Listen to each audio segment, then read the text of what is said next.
So one time I was sitting in the table, journaling, just thinking about every micro decision that had led me to this point, when I had an idea that struck me, and I had to wonder if I was led to make these decisions by an outside force, whether I was following somebody else's plan for me or I was the actual writer of my own destiny. I asked myself if I actually had free will. For many years, I worked in the music industry, and something that I learned through working in this industry was the fact that artists were not actually the same people that they portrayed themselves to be in the limelight. Sometimes these people were polar opposites on what they sold, and that is what is interesting about show business. At the end of the day, it's a show. So I wondered, what other things in my life have I subscribed to, which I didn't truly believe in, but I was actually following somebody else's marketing strategy. I notice all the logos that I look at every day, from the key engraving to the lock manufacturer, to the brands on my clothes, to the billboards that I look at every day. Every single second, we are being sold something. So this idea replayed in my mind over and over again. If I was making my own decisions, or I was following somebody else's path of what I should do or what I should think. So I took this idea a little bit further, and I asked myself, how many times a week per se am I in a place in which nothing is being sold to me, where I don't see ads, logos, where I don't see brands trying to get my attention? And honestly, it was very, very difficult to answer that question, because it's almost impossible.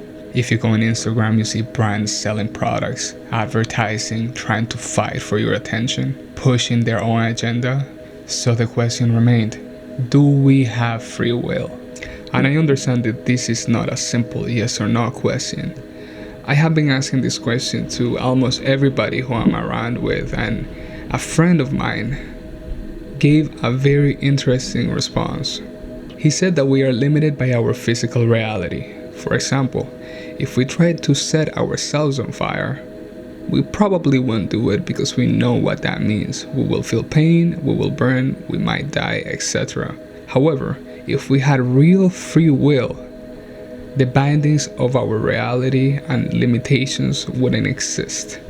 So that means that we would be willing to set ourselves on fire because reality doesn't exist to us. This concept is called biological determinism. The idea that your brain stops you from doing things that are unsafe to keep you alive. However, physical limitations is only a part of the story.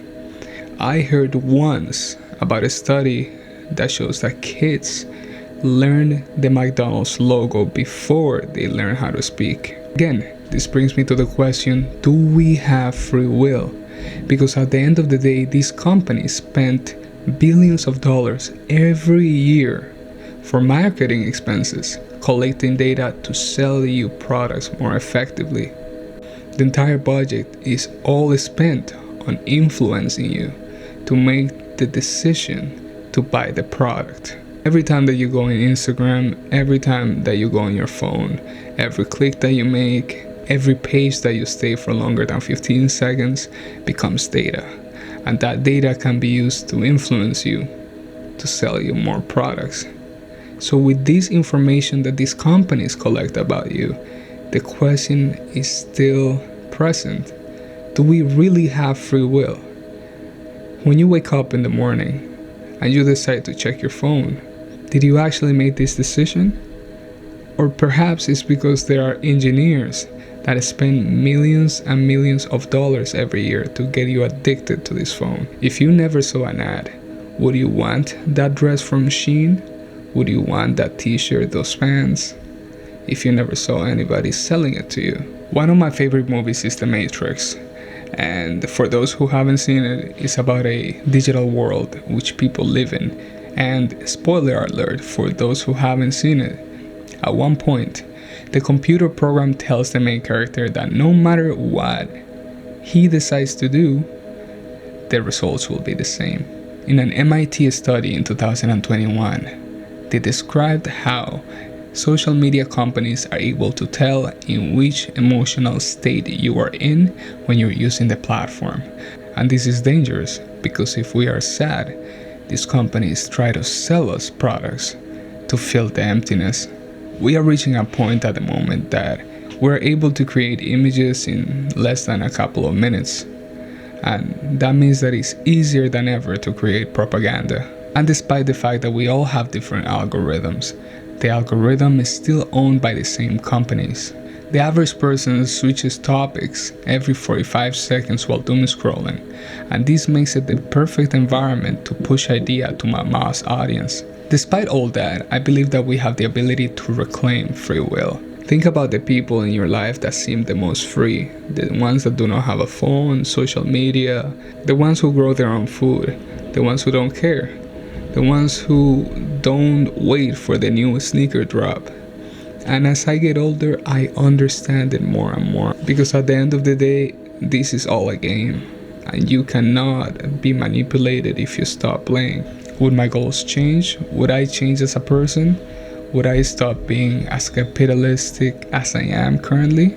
If you stripped away everything that you've seen outside and reflect onto yourself, who would you be?